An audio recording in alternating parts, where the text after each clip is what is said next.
Not quite the image that they wanted to give out, perhaps. Let's discuss these papers a bit more detail.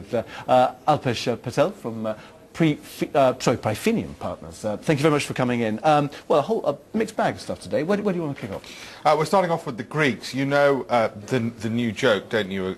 A Greek, a Portuguese and a German goes to a bar and the German pays. And actually that's the attitude the Greeks should probably take with their debt, which is we're not going to pay. We're not going to have death by 1,000 cuts and rumour after rumour after rumour whether we're going to default or not. They should just say, you know what, we've got big neighbours. We got into this mess. We didn't realise what a big mess we were getting into. It's not entirely of our own making. We're just not going to pay and stuff our citizens. Germany's preparing for this eventuality anyway, isn't it? Yeah, absolutely. They've got the largest economy in the EU. They can afford to foot the bill, and they were the ones driving the experiment. And let's not forget why the EU exists in the first place. It had a little bit to do with Germany to begin with. But taking it back to the actual story, what they're focusing on is this email which allegedly came from Citigroup.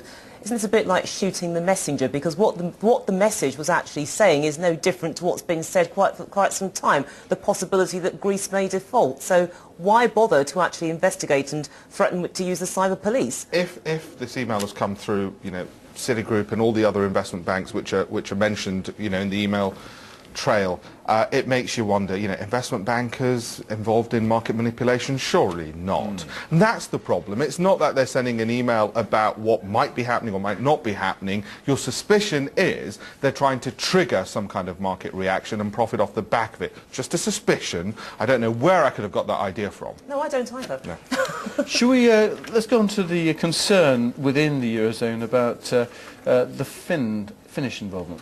Yes, well, the story on the International Herald Tribune is the fact that the Finns have traditionally been the most pro-European. And, of course, Europe has a history, doesn't it? When the debts start rising and inflation starts going up, you start blaming your neighbours and you start blaming the immigrants. And it has a history going back well before the EU of this. And as I said before, the EU was set up to try and stop some of this infighting. Now we're fighting about the organisation which was set up to stop the infighting about our neighbours and immigration. And what sort of break could the Finns possibly put on this, do you think, in terms of bailouts? Well, what you're seeing is you've had more votes in favour of the True Finn party, which is anti-EU, anti-immigration type of party, and more of a swing to the right. You could get the government calling a referendum. I don't think it'll get to those kind of extreme levels. Of course, you could envisage a situation where they say, well, we don't want to be part of all of this. That's not going to happen. These are protest votes. It's clear that you've got a larger proportion of the population willing to make these protests, but we haven't seen the levels where people are saying we want to be out of the EU. Okay, moving on now, geopolitical issues, something to focus the mind. The possibility of protests on this Good Friday in Syria. Yes, what I found interesting about this story, it's in the Gulf News, and it's front page. It's front page Gulf News, which is published out of Dubai, about protests. Now, the Gulf area newspapers don't necessarily have a record for putting front and centre stories about local dissent or dissent in the region, let's put it that way.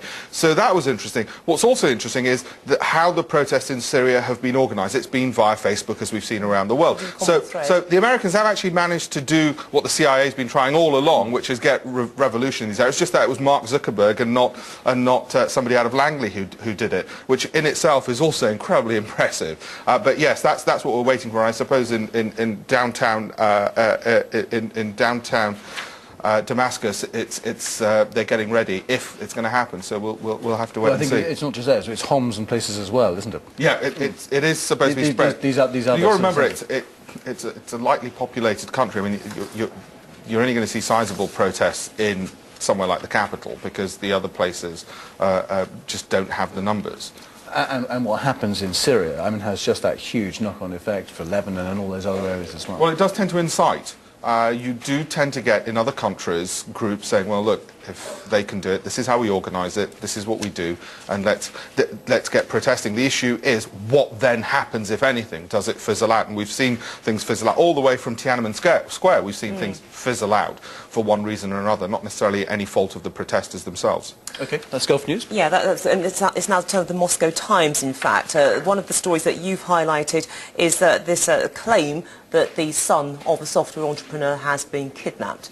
Well, it's worrying in two regards. One is, Russia has so much potential, obviously, as an economy, and has achieved so much of that potential. But crime, I keep on hearing in the business community, we're not going to do business in Russia because of crime and the fear of safety. Of course, that happens in many countries around the world. Of course it does. But it's disappointing when it happens in a country which has so much potential. The other solution with this is, if he is worth $800 million, if the son has been kidnapped and they're asking for $3 million, you pay the $3 million and then you pay another $3 million to a group of people to go find the kidnappers and make sure on behalf of all other business people that this will never happen again. This hasn't been confirmed, though, by the authorities, and presumably that is normal in these scenarios, isn't it, in terms of a very high-profile person being taken? Yes, from what we know, around the world, there tends to be standard practice with these things. And I suspect the Russian authorities are as good as anybody at tracking down kidnappers, because obviously it's something which does tend to happen, unfortunately, in the country. OK, moving on now to the South China Morning Post, and this is a crackdown by the authorities cancelling cultural events. Well, China has a tradition, of course, of associating culture with revolution, hence the Cultural Revolution. But come on, really, how subversive can modern art possibly be? Do you understand modern art? If you can't understand the damn thing, how can you be subverted by it? I think it's open to interpretation. Well, yes. Well, on that basis, it could be pro the country, or it could be subversive. Look at the reach, though. Look at the penetration of something like Weiwei, for example, and what the fact when they clamp down on him. Just look what penetration that gets internationally. Well, you know what we learnt in the West, which they haven't quite grasped in China, which is, if you didn't clamp down on it, if you didn't arrest him, if you didn't do all of these things, it wouldn't have made the front page of the news. Instead, let them do it, and all the noise means it always gets pushed back to the papers if it was in the West. And maybe that will sort of occur to them, that the best way to suppress people is actually just let them talk, because it just gets drowned out in the noise. One very last one I think we've got time for. Very, very briefly. Is it Van Rouge? Van Rouge, very briefly, in less than 30 seconds. Just... Oh, well, I love the quote. It's truncheon-happy meatheads, as opposed to cheese-eating surrender monkeys. OK, we'll leave it there. Alpesh-BBC, thank you so much for joining us. Thank you very much indeed for that, and thank you for watching us today as well.